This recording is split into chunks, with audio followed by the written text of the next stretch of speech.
ہم سب جانتے ہیں کہ اس مہینے میں ہم سب کے پیغمبر حضرت محمد مصطفیٰ صلی اللہ علیہ وسلم اس دنیا میں تشریف لائے ہیں۔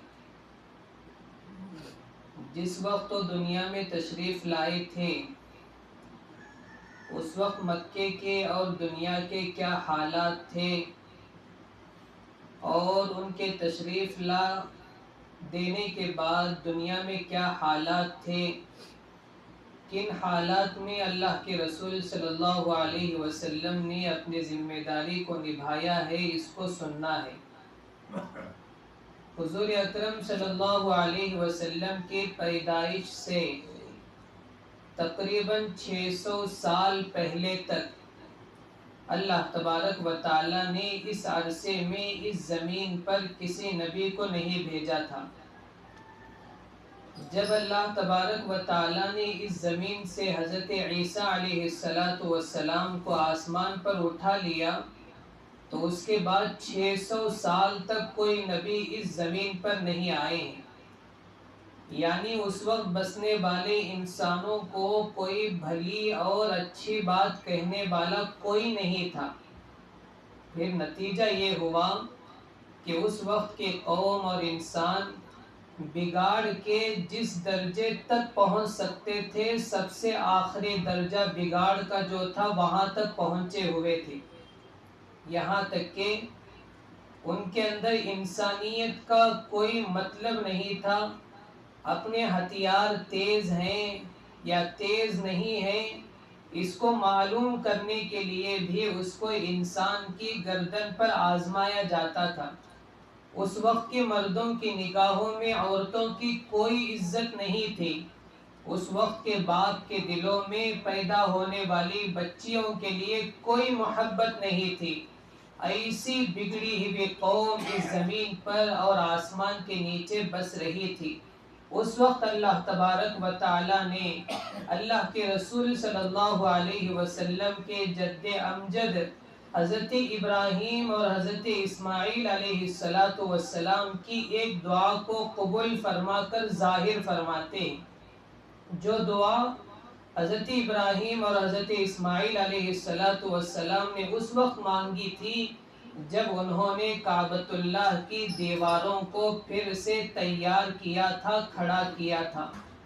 حضرت ابراہیم علیہ السلام نے حضرت اسماعیل اور حضرت حاجرہ علیہ السلام کے ذریعے سے ایک بہت بڑی قربانی دے چکے تھے۔ اس کے بعد ایک بہت بڑا نیکی کا کام ان دونوں نے کیا تھا، تو نیکی کے کام کے بعد مانگی جانے والی دعا قبول ہوتی ہے۔ جیسے ہم لوگ نماز کے آخر میں دعائے معصورہ پڑھتے ہیں، اذان کے بعد دعا کرتے ہیں، اسی طرح ہر نیکی کے بعد دعا قبول ہوتی ہے۔ حضرت ابراہیم علیہ السلام نے بھی ایک بہت بڑا نیک کام کرنے کے بعد 3 دعائیں مانگی تھی۔ پہلی دعا تھی ربنا تقبل منا، اے اللہ ہم نے جو قربانی پیش کی ہے اور کعبۃ اللہ کی دیواروں کو کھڑی کرنے کا اتنا بڑا جو نیک کام ہم نے کیا ہے اس کو قبول فرما لیجیے۔ دوسری دعا فرمائی تھی ربنا وجعلنا مسلمین لک ومن ذریتنا، اے اللہ ہمیں اور ہماری نسل میں پیدا ہونے والے ایک ایک انسان کو آپ کا فرما بردار بنا لیجیے۔ اور تیسرے نمبر پر مانگا تھا اے اللہ ہماری نسل میں پیدا ہونے والے قیامت کے آخر زمانے میں بالکل قریب زمانے میں جو لوگ ہوں گے ان کی رہبری کے لیے انہی میں سے ہماری نسل میں سے ایک آدمی کو نبی بنا کر مبعوث فرمائیے۔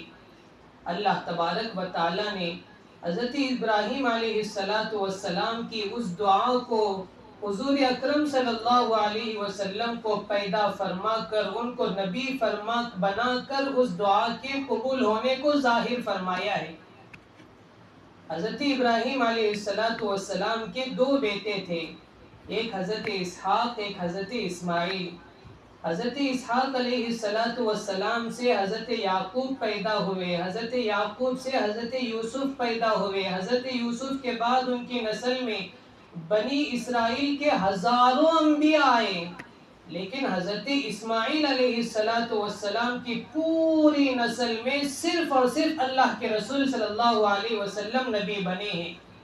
گویا دعا اللہ کے رسول صلی اللہ علیہ وسلم کے لیے تھی، اللہ نے وہ قبول فرمائی، ان کو نبی بنانے کے لیے دنیا میں بھیج دیا، پیدا فرما دیا۔ جب حضور پیدا ہوئے ہیں اس وقت مکے کا حال یہ تھا کہ بچہ بچہ بھی خدا کے ایک ہونے کا منکر تھا، یعنی بچہ بچہ بھی کہتا تھا کہ ہمارے خدا ہیں تو 360 خدائیں ہیں۔ ایسا کفر کا، شرک کا ماحول تھا۔ ایسے ماحول میں اگر ایک خدا کی بات کرنے والے تھے تو وہ 5 لوگ تھے، ان میں سے 4 بڑی عمر والے تھے، بزرگ حضرات جو مسلمان نہیں تھے اور کسی مذہب میں بھی نہیں تھے، لیکن ان کی عقلوں سے ان کو یہ بات سمجھ میں آ گئی تھی کہ ساری کائنات کو چلانے والی ذات ایک ہو سکتی ہے، یہ مٹی سے بنی ہوئی چیزیں یہ کچھ نہیں کریں گی۔ ایک کا نام تھا زید، ایک کا نام تھا ورقہ بن نوفل، ایک کا نام تھا عثمان بن حارث، ایک کا نام تھا عبید۔ یہ لوگ بتوں سے بنے ہوئے مانے جانے والے خدا کا انکار بھی کرتے تھے اور اپنے قوم کو سمجھاتے تھے کہ یہ مٹی سے بنے ہوئے بت کسی کام کے نہیں ہے، ساری کائنات کو چلانے والی ذات اللہ کی ہے۔ لوگ ان سے نفرت کرتے تھے۔ یہ لوگ شروعات سے ہی شراب نہیں پیتے تھے، جوا نہیں کھیلتے تھے، جھوٹ نہیں بولتے تھے، دھوکہ نہیں دیتے تھے، حتیٰ کہ مکے کے لوگ جب ان کے یہاں بیٹی پیدا ہوتی تو اس کو زندہ لے جا کر قبر میں دفنا کر آ جاتے تھے۔ یہ 4-5 لوگ وہ تھے جو زندہ دفنائے ہوئی انسانی بیٹیوں کو لے آ کر ان کی پرورش کرتے تھے، بڑی ہونے تک ان کو پالتے تھے، پرورش کرتے تھے، ان کی تربیت کرتے تھے، پورا خرچہ سنبھالتے تھے۔ جب وہ بالغ ہو جاتی تو اس کے باپ سے پوچھتے تھے کیا تم ان کو لے سکتے ہو؟ اگر باپ مانگ لیتا تو دے دیا جاتا تھا، اگر باپ انکار کرتا تو اپنی نگرانی میں رکھ کر کسی اور سے اس کا نکاح کروا کر آگے کی زندگی کی رہبری کرتے تھے۔ لوگوں کو ان کے یہ اخلاق پسند آتے تھے، لیکن نفرت بھی تھی، اس لیے کہ یہ ہمارے خداؤں کا انکار کرتے ہیں۔ اسی طرح انکار کرنے والوں میں، ایک اللہ کی بات کرنے والوں میں اللہ کے رسول صلی اللہ علیہ وسلم بھی تھے، جو 40 سال تک تو نبی نہیں بنائے گئے تھے، لیکن اچھے اخلاق کے ساتھ، سچ بولتے ہوئے، امانت داری ادا کرتے ہوئے، غریبوں کی مدد کرتے ہوئے، عبادت میں لگے ہوئے تھے تو حضرت خدیجہ رضی اللہ تعالیٰ عنہ کے زمانے کے یہ اعمال، لیکن روایت کرتی ہیں حضرت عائشہ صدیقہ رضی اللہ تعالیٰ عنہ فرماتی ہیں مجھ کو بتلایا گیا ہے کہ اس زمانے میں آپ صلی اللہ علیہ وسلم کے اندر عبادت کا بہت زیادہ جذبہ تھا، اس لیے گھر کی جو حاجتیں ضروریات تھی وہ ساری چیزیں حضرت خدیجہ کو پہنچا کر خود تنہائی میں عبادت کے لیے مکے کے پہاڑوں میں نکل جاتے تھے۔ یہ غار تھا جس کا نام حرا تھا، وہاں رہ کر اللہ کے رسول صلی اللہ علیہ وسلم عبادت فرماتے تھے۔ علماء نے لکھا ہے تقریباً اس غار میں حضور نے 1 مہینہ عبادت فرمائی ہے۔ اس 1 مہینے کے ختم پر حضور کے 40 سال پورے ہو جاتے ہیں۔ جس نبی کو بھی نبی بنایا گیا ہے 40 سال کی عمر کے بعد بنایا گیا ہے، حضور کے بھی جب 40 سال پورے ہو جاتے ہیں تو اسی مہینے میں ربیع الاول کا مہینہ صرف پیدائش کا مہینہ نہیں ہے، پیر کا دن صرف پیدائش کا دن نہیں ہے، بلکہ اللہ تبارک و تعالیٰ نے اسی ربیع الاول میں اسی پیر کے دن اللہ کے رسول صلی اللہ علیہ وسلم کو نبوت سے نوازتے ہیں۔ نبوت کیا تھی؟ جس علاقے میں 360 کی بات کہی جاتی ہے ان کے درمیان میں جا کر کہنا تھا کہ 360 نہیں بلکہ ایک اللہ ہے۔ جس قوم نے اپنے میں سے ایک انسان نبی بن کر آ سکتا ہے یہ دیکھا نہیں، یہ سمجھتا نہیں، اس قوم کے پاس جا کر کہنا ہے کہ تم ہی انسانوں میں سے میں نبی ہوں۔ جو قوم شراب کو پانی کی طرح پیتی ہے اس قوم کے درمیان میں جا کر کہنا ہے کہ شراب حرام ہے۔ جو قوم اپنی بچیوں کو بوجھ سمجھ کر زندہ دفنانے پر مجبور ہے اس قوم سے کہنا ہے کہ یہ بچی یا عورت ایک باعزت انسان ہے، اس کو عزت دیجیے۔ بہت بڑی ذمہ داری اللہ کے رسول صلی اللہ علیہ وسلم پر ڈالی گئی۔ اس کی شروعات حضرت جبریل علیہ السلام تشریف لے آتے ہیں۔ آپ صلی اللہ علیہ وسلم غار حرا میں ہیں، آ کر فرماتے ہیں اقرأ، پڑھیے۔ اللہ کے رسول صلی اللہ علیہ وسلم دنیا میں کسی انسان کے پاس پڑھے ہوئے نہیں ہیں، جانتے بہت تھے لیکن ان کا انسانوں میں سے کوئی استاد نہیں ہے۔ اللہ نے یہ نظام اس لیے بنایا ہے تاکہ نبی کے اوپر کسی کا درجہ نہ بنا رہ سکے، اگر ان کا استاد ہے تو صرف اور صرف خدا ہے۔ حضرت محمد صلی اللہ علیہ وسلم نے فرمایا ما انا بقاری، میں کیا پڑھوانا چاہتے ہو وہ پڑھنا نہیں جانتا۔ حضرت جبریل علیہ السلام نے آپ صلی اللہ علیہ وسلم کو اپنے سینے سے لگا کر دبایا۔ حضور فرماتے ہیں مجھے بہت تکلیف محسوس ہوئی۔ حضرت جبریل نے چھوڑا تو پھر کہا اقرا، پڑھیے۔ میں نے کہا ما انا بقاری، آپ کیا پڑھوانا چاہتے ہو وہ میں نہیں جانتا ہوں۔ حضرت جبریل نے پھر دبایا۔ حضور فرماتے ہیں مجھے بہت تکلیف ہوئی، پھر چھوڑا تو کہا اقرا بسم ربک الذی خلق، خلق الانسان من علق، اقرا وربک الاکرم الذی علم بالقلم، علم الانسان ما لم يعلم، یعنی پڑھیے اس خدا کے نام سے جس نے تم کو پیدا فرمایا ہے، اس مضبوط انسان کو پانی کے ایک معمولی قطرے سے تیار فرمایا ہے، جو سب سے بڑا کریم ہے، جس نے انسان کو قلم سے لکھنا سکھلایا ہے، جس نے انسان کو وہ ساری باتیں بتلایا ہے جو وہ جانتا نہیں تھا۔ نبوت کی ابتدا ایسے ہوئی ہے، بہت بڑی ذمہ داری ڈال دی گئی۔ اس بوجھ کو سنبھالنے کی وجہ سے آپ صلی اللہ علیہ وسلم پر بخار چڑھ گیا۔ اب تسلی کی ضرورت تھی، گھر کی طرف آ رہے ہیں تو تسلی دینے کے لیے ماں کی شکل میں کوئی نہیں ہے، باپ بھی موجود نہیں ہے، دادا بھی موجود نہیں ہے، پھر کس کی طرف جائیں؟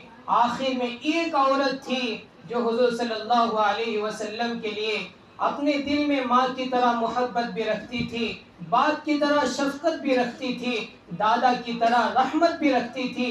حضور دوڑتے ہوئے حضرت خدیجہ رضی اللہ تعالیٰ عنہا کے پاس آئے، کہنے لگے زملونی زملونی، ٹھنڈی بہت لگ رہی ہے، مجھے چادر اوڑھ دیجئے۔ حضرت خدیجہ چادر اڑوا کر محبت سے ان کا سر اپنے گود میں رکھ کر پوچھتی ہے ہوا کیا ہے؟ کہا ایک اجنبی شخص آ کر مجھ سے کہنے لگا پڑھیے، میں پڑھنا نہیں جانتا تھا، وہ جو پڑھوانا چاہتے تھے۔ 3 مرتبہ مجھ کو دبایا گیا، پھر یہ آیتیں مجھ کو سکھلائی گئی، میرے ساتھ کیا ہوا ہے یہ مجھ کو سمجھ میں نہیں آیا۔ حضور حضرت جبریل کو جانتے نہیں تھے۔ حضرت خدیجہ رضی اللہ تعالیٰ عنہ بہت نیک خاتون تھی، دیکھیے ماں جیسی محبت دے رہی ہے، باپ جیسی شفقت دے رہی ہے، حالانکہ حضور سے 15 سال عمر میں بڑی تھی، اتنے اچھی اخلاق والی تھی۔ حضور فرماتے ہیں میری بیوی نے کبھی یہ نہیں جتایا کہ میں 15 سال تم سے بڑی ہوں۔ حضرت خدیجہ فرماتی ہیں میرے شوہر اللہ کے رسول نے یہ کبھی نہیں جتلایا کہ میں اللہ کا پیغمبر ہوں۔ اگر رہنا چاہیں تو میاں بیوی ایسے بھی رہ سکتے ہیں، اللہ کے رسول صلی اللہ علیہ وسلم نے رہ کر دکھلایا ہے۔ پھر حضور کو تسلی دینا تھا، حضرت خدیجہ نے فرمایا میں نے اس سے پہلے کی جو کتابیں پڑھی ہیں ان کی روشنی میں مجھے یہ سمجھ میں آتا ہے کہ تم تو صلہ رحمی کرنے والے، مجبوروں کے لیے کوشش کرنے والے، بے روزگاروں کو ذریعہ معاش دینے والے، اتنے اچھے نیکی کے کام کرنے والے کو اللہ ضائع نہیں کرے گا، آپ تسلی رکھیے۔ لیکن حضور کو تسلی نہیں ہوئی تھی، سمجھ میں نہیں آیا تھا کہ وہ آنے والا شخص کون تھا اور مجھ کو جو دیا گیا وہ کیا تھی۔ حضرت خدیجہ نے ان کو لے کر اپنے چچا زاد بھائی حضرت ورقہ بن نوفل کے پاس لے کر گئے۔ وہ ایک دم آخر عمر میں تھے، بڑھاپے کی عمر میں، لے جا کر کہا کہ آپ کے بھتیجا کچھ کہتے ہیں، اس کو سنیے۔ آپ صلی اللہ علیہ وسلم نے جو ہوا تھا وہ سنایا۔ حضرت ورقہ بن نوفل وہ حضرت عیسیٰ علیہ السلام کو ماننے والے تھے، چونکہ اس وقت تک وہی دین تھا، انجیل کو جانتے تھے، اس میں سنا تھا آخر میں ایک شخص محمد نام کا نبی بن کر آئیں گے، ان کے پاس حضرت جبریل آئیں گے۔ جیسے ہی اس واقعے کو سنا تو آپ صلی اللہ علیہ وسلم کو تسلی دی کہ تمہارے پاس آنے والے وہ حضرت جبریل ہیں جو انبیاء کے پاس آیا کرتے ہیں، آپ کو جو دیا گیا ہے وہ خدا کا پیغام ہے، وہ قرآنی آیتیں ہیں، آپ پر آج سے نبوت کی ذمہ داری ڈال دی گئی ہے۔ اللہ کے رسول صلی اللہ علیہ وسلم نے فرمایا لا راحت بعد اليوم، اتنی بڑی ذمہ داری مجھ پر ڈال دی گئی ہے تو اے خدیجہ رضی اللہ تعالی عنہ، آج کے بعد سے محمد کی زندگی میں کوئی راحت نہیں بچی ہے، اب سے کوشش ہی کوشش، محنت ہی محنت، فکر ہی فکر کرنا ہے۔ لیکن ابھی تک کھلے طور پر دعوت دینے کا حکم نہیں فرمایا تھا۔ اللہ کے رسول صلی اللہ علیہ وسلم لوگوں کو خدا کی پہچان کرانا شروع کر دیتے ہیں، لیکن شروع کس سے کریں؟ مکے والوں کے اندر گھمنڈ تکبر بہت تھا، وہ یہ سمجھتے تھے کہ ہم سے اچھا کوئی نہیں ہے، ہم سب کچھ جانتے ہیں، ہمیں کوئی بھلائی بات بتلانے کے کوئی لائق نہیں ہے۔ اللہ کے رسول صلی اللہ علیہ وسلم نے اس لیے سب سے پہلے ان سے دعوت شروع کی ہے جن کو آپ صلی اللہ علیہ وسلم بہت بہتر جانتے تھے۔ اس میں سے ایک حضرت خدیجہ ہے۔ ان سے کہا خدیجہ کتنا اچھا ہوگا کہ مکے والوں کی طرح ہم 360 کی عبادت نہ کرتے ہوئے حقیقت میں پوری کائنات کا جو یہ خالق ہے اس کی عبادت کریں، اور کتنا اچھا ہوگا کہ مجھے اللہ کی جانب سے بھیجا ہوا پیغمبر تسلیم کر لیا جائے۔ حضرت خدیجہ نے سب سے پہلے قبول فرما لیا، حضرت ابوبکر صدیق نے قبول فرما لیا، حضرت علی رضی اللہ تعالیٰ عنہ نے قبول فرما لیا، حضرت زید بن حارثہ رضی اللہ تعالیٰ عنہ نے قبول فرما لیا۔ یہ 4 لوگ تھے جو سب سے پہلے اللہ کے رسول صلی اللہ علیہ وسلم کے ہاتھوں پر اسلام قبول فرمایا ہے۔ اس کے بعد کیا ہوا؟ یہ لوگ مسلمان بن کر، بزرگ بن کر نہیں بیٹھے ہیں کہ میں ہو گیا، میرا اللہ ہو گیا، میری نمازیں ہو گئی، میری قرآن کی تلاوت ہو گیا، میرا اسلام ہو گیا۔ نہیں، اس کے بعد اللہ کے رسول صلی اللہ علیہ وسلم کی اس ذمہ داری کو پورا کرنے میں ان لوگوں نے ساتھ دیا ہے۔ حضور تم چاہتے ہو کہ مکے والے اسلام میں داخل ہو، ٹھیک ہے، ہم آپ کا تعاون کریں گے، ہم بھی اس بات کو پھیلاتے ہیں۔ اسی دن حضرت ابوبکر صدیق رضی اللہ تعالیٰ عنہ نے حضرت عثمان بن عفان رضی اللہ تعالیٰ عنہ کو اسلام میں داخل فرمایا ہے، سعد بن زبیر رضی اللہ تعالیٰ عنہ کو اسلام میں داخل فرمایا ہے، زبیر بن عوام رضی اللہ تعالیٰ عنہ کو اسلام میں داخل فرمایا ہے، عبید بن عمر رضی اللہ تعالیٰ عنہ کو اسلام میں داخل فرمایا ہے۔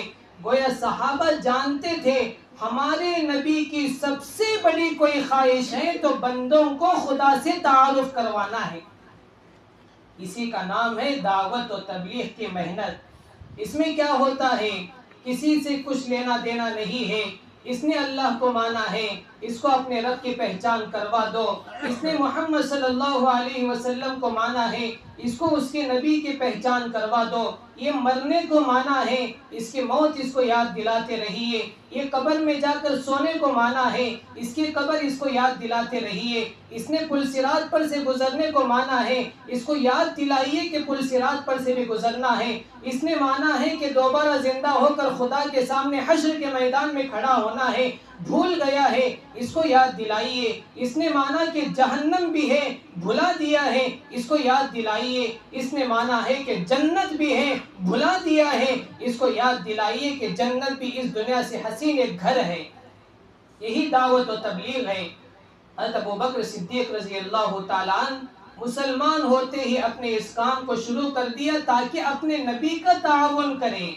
تو یہ دعوت و تبلیغ کی محنت میں لگ کر کسی کو اس میں شامل کرنا، نماز کی طرف بلانا، یہ کسی عالم کا تعاون نہیں ہے، کسی جماعت کا تعاون نہیں ہے، سیدھے سیدھے اللہ کا تعاون ہے اور نبی کا تعاون ہے۔ اللہ قرآن میں فرماتے ہیں ان تنصروا اللہ ینصرکم، اگر تم اللہ کی مدد کرتے ہو تو اللہ تمہاری مدد کریں گے۔ ہماری کیا حیثیت ہے کہ ہم اللہ کی مدد کریں؟ پھر اللہ کیا بولنا چاہتے ہیں؟ میں چاہتا ہوں کہ پوری انسانیت مجھے ماننے والی بن جائے، میری اس چاہت کو پوری کرنا ہے تو ان کو میری پہچان کرا دو، یہی میری مدد ہے۔ اللہ کو یہ عمل بہت پسند ہے۔ ایک شخص جس کا اللہ تبارک و تعالیٰ سورہ یاسین میں تذکرہ فرماتے ہیں، جن کا نام تھا حبیب نجار، کتنی دیر اس کام کو کرتے ہیں لیکن کتنا بڑا درجہ اللہ عطا فرما دیتے ہیں۔ اللہ تبارک و تعالیٰ فرماتے ہیں، ان کا تذکرہ قرآن میں ہے، مفسرین فرماتے ہیں یہ جس علاقے میں رہتے تھے وہاں اللہ نے 3 رسولوں کو بھیجا۔ یہ شخص 70 سال سے ایک بیماری میں مبتلا تھا۔ وہ رسول اس کے پاس پہنچتے ہیں، کہتے ہیں کہ یہ پتھروں سے بنے ہوئے بت کچھ نہیں کر سکتے، حقیقت میں پوری کائنات کا خدا ایک ہے، وہی سب کچھ کر سکتا ہے۔ اس آدمی نے کہا میں 70 سال سے ایک بیماری میں مبتلا ہوں، باقی سارے بتوں سے میں نے فرمائش کر دی، کسی نے میرا مسئلہ حل نہیں کر پایا، اگر تمہارا خدا سچا ہے تو اس سے کہہ کر میری اس بیماری کو ختم کروا دو، میں ایمان قبول کر لوں گا۔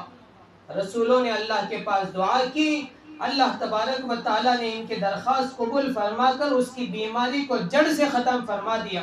وہ خوش ہو کر ایک اللہ کو تسلیم کر لیا۔ رسول آگے نکلتے ہیں، پھر ایک گاؤں میں پہنچتے ہیں، وہاں جا کر دعوت دیتے ہیں تو وہاں کے لوگ ان رسولوں کو پیٹنے لگ جاتے ہیں۔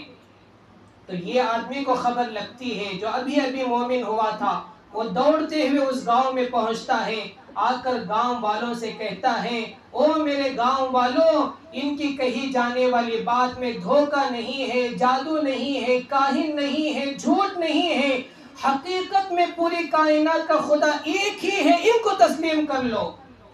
اب وہ پوری قوم رسولوں کو پیٹنے کے بجائے اس کو پیٹنے لگ جاتی ہے، اتنا پیٹ دیتی ہے کہ اب مرنے کے قریب پہنچ گئے، گویا مرنے ہی والے ہیں۔ اللہ تبارک و تعالیٰ کو ان کا عمل اتنا پسند آیا، قرآن میں کہتے ہیں حضرت جبریل کو نازل فرما دیا، قیل ادخل الجنہ، اے جبریل ان سے فرما دیجئے کہ ان کی روح بدن سے نکلے گی، یہ ایسے جنت میں داخل ہو جائیں گے۔ کیا انہوں نے 100 سالوں تک قرآن پڑھا تھا، یا 100 سالوں تک نماز پڑھی تھی، یا 10 حج کیے تھے، یا 10 روزے رکھے تھے؟ نہیں، کچھ گھنٹوں کے لیے اللہ کی مدد کی تھی۔ اللہ کی مدد کیا ہے؟ ہر انسان کو اللہ سے تعارف کروا دو، یہ اللہ کی چاہت ہے، اس چاہت کو پوری کرنا گویا اللہ کی مدد کرنا ہے، یہ اللہ کا کام ہے۔ یہ رسول اکرم صلی اللہ علیہ وسلم کی سب سے بڑی سنت ہے۔ اگر میں سچ مچ میں سچا پکا محمدی ہوں تو پھر میرے لیے یہ بات ضروری ہے کہ میں دعوت و تبلیغ کرتا رہوں۔ کن کو کرنا ہے؟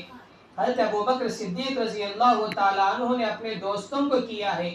ہم یہ سمجھ کر چھوڑ دیتے ہیں کہ یہ میرا 10-20 سال کا دوست ہے، میں اس کو کیا اچھی بات کہوں تو اسے کہہ لیں گے۔